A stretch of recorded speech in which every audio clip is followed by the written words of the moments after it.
l'Esprit de Dieu m'inspire. L'Esprit de Dieu me remplit. Je suis obligé de faire passer le message comme l'Esprit de Dieu m'a envoyé. Quel que soit n'importe quel, je suis obligé de le faire. Je suis un soldat. Les gens ont l'habitude de discuter sur la polygamie. Il y a certaines qui disent que la polygamie c'est bien, d'autres disent que non, c'est pas bien, d'autres disent que non, c'est bien. Ça discute même au niveau de l'église, même les enfants de Dieu, les hommes de Dieu, ça discute. Je vais vous dire quelque chose. Est-ce que vous lisez la Bible? Ça dit aujourd'hui, les gens se disent que non, j'ai fait des études, d'autres études. La Bible, c'est pas une histoire de dire j'ai fait une histoire de dire études ou bien diplôme. C'est la révélation de Dieu. La révélation, est-ce que tu as la révélation de Dieu? C'est tellement clair. Il dit le monde n'a pas la révélation de voilà pourquoi le monde n'a pas connu Dieu. Mais est-ce que tu as la révélation de Dieu? Tu lis la Bible, c'est vrai, mais ce n'est pas un roman. C'est Dieu qui doit t'expliquer ce que tu lis. Cherche la présence de Dieu. Pour que Dieu t'explique beaucoup de choses. C'est comme ça. Aujourd'hui, même les hommes de Dieu, d'autres ont raté. Quand je vois, je suis attristé. Tout dit non, la polygamie, c'est une bonne chose. Pourquoi? Moi, je suis contre ça. Parce que la Bible n'enseigne pas comme ça. La Bible ne nous enseigne pas que non, la polygamie, c'est une bonne chose. Je vais vous expliquer. La Bible nous enseigne très clairement. Il nous donne le message clair. La Bible dit d'abord, dans 1 Timothée, chapitre 4, verset 1, il dit, mais l'Esprit dit l'impressionnement. Que dans les derniers temps, quelques-uns abandonneront la foi pour s'attacher à des esprits séducteurs et des doctrines de démons. Vous voyez, dans les derniers temps, quelques-uns abandonneront la foi. Vous les voyez, sont des hommes de Dieu, vous les voyez, sont des enfants de Dieu, mais en réalité, en eux-mêmes, là, dedans d'eux-mêmes, là, ils n'ont pas l'Esprit de Dieu. Dieu peut te donner un miracle, tu peux faire des miracles. Mais l'Esprit de Dieu n'est pas à toi. Dans le désert, les enfants de Dieu ont fait des années dans le désert. Là. La présence, ça dit un signe qui nous leur montrait qu'il leur fait marcher. Le signe est là. Mais l'Esprit de Dieu n'est pas. Voilà pourquoi ils ont fait les 40 ans dans le désert. D'autres disent que non, Jacob a fait 12 enfants dans le tribu, parce qu'allons dans l'Ancien Testament, d'autres disent que non, Jacob a fait 12 enfants, fait 12 tribus d'Israël. Mais est-ce qu'au temps de Jacob, est-ce qu'il y avait les 10 commandements de Dieu? Non, il n'y avait pas les 10 commandements de Dieu. Parce que quand Jacob a eu les 12 fils, Joseph allait en Égypte, c'est là-bas ils sont allés rester. Quand le pharaon qui était là, il est mort, lui qui est venu, c'est là il dit, il ne le reconnaît pas, qu'ils ont commencé à les pris comme esclaves. Et puis après Moïse est venu, et puis c'est au temps de Moïse qu'ils ont donné les 10 commandements de Dieu. Il n'y avait pas de commandement de Dieu. Imagine si dans un village, qu'il n'y avait pas de loi, chacun peut faire ce qu'il veut. Mais il n'y avait pas de commandement de Dieu. Dieu n'a pas, comment on appelle, mis accent pour dire que non, mais lorsque Dieu a donné les commandements de Dieu, ils ont commencé à marcher dessus. Et regardez un peu Salomon. Salomon a eu beaucoup de femmes. À la fin, qu'est-ce qui c'est lui arrivé? Et regardez David. Qu'est-ce qu'il a fait? Tellement il aime femme, qu'est-ce qu'il a pris la femme de Uri pour le tuer encore? Vous voyez un peu? Ça nous montre que non, la polygamie n'est pas une bonne chose. C'est pas une histoire de dire on va discuter, c'est pas une bonne chose. Quand nous prenons Éphésiens chapitre 5, verset 31 nous dit, c'est pourquoi l'homme quittera son père et sa mère et s'attachera à sa femme. Et les deux deviendront une seule chair. Écoutez très bien. Il dit l'homme quittera sa mère et sa femme et s'attachera à sa femme. Il n'a pas dit à ses femmes. La Bible n'a pas dit à ses femmes, c'est tellement clair. Il n'a pas dit à ses femmes. Arrêtons de mentir, arrêtons de dire Yeri. L'œuvre de Dieu n'est pas coupée de calier. Arrêtez de mener sa politique aussi entre clash, tout ça.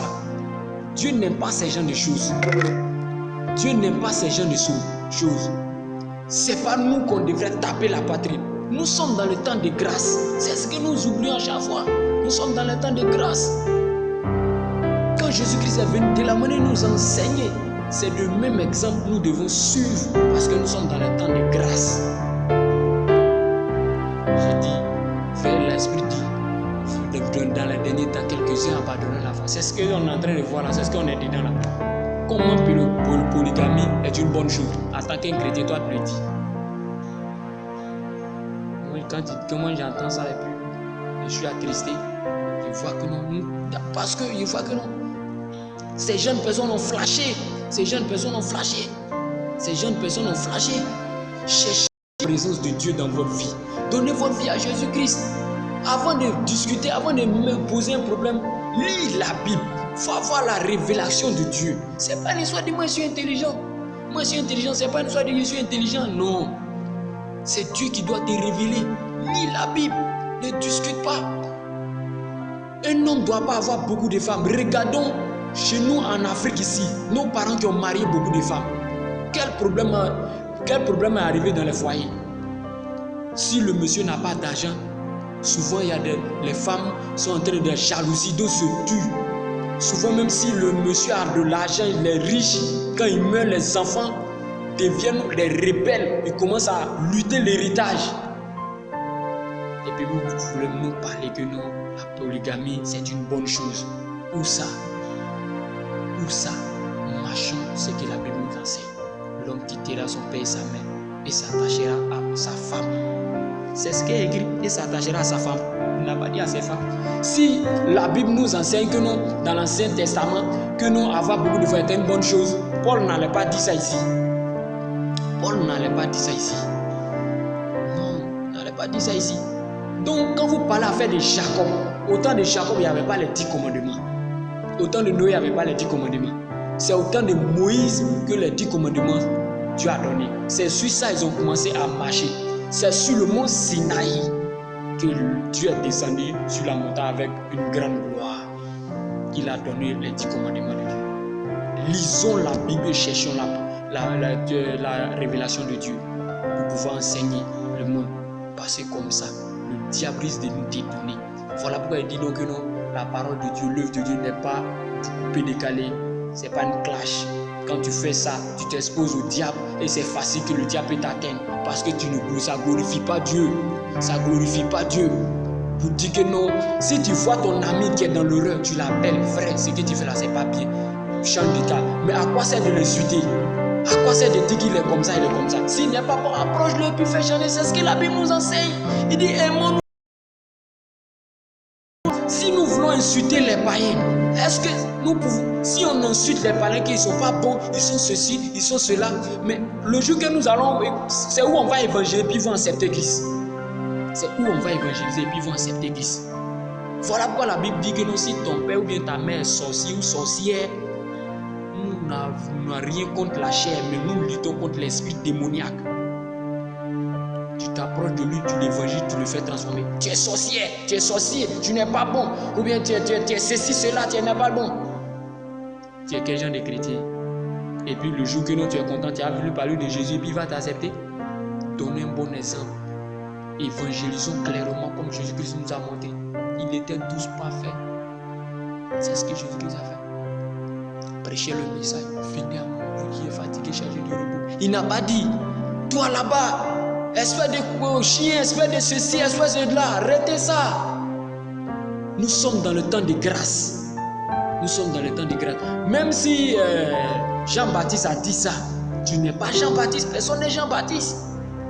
On ne sait pas quel esprit qui l'animait puis il disait ça. Si c'est l'esprit de Dieu qui l'animait qui disait ça, est-ce que tu es Jean-Baptiste? Ce que Jésus nous enseigne, nous sommes dans le temps de grâce. Suivons. Personne ne connaît quelle intimité, quelle relation Jean-Baptiste avec Dieu. Dans le temps de grâce et puis actuellement Jean-Baptiste n'est pas la même chose. Le diable est en train d'assombrir le monde. Cherchons la présence de Dieu.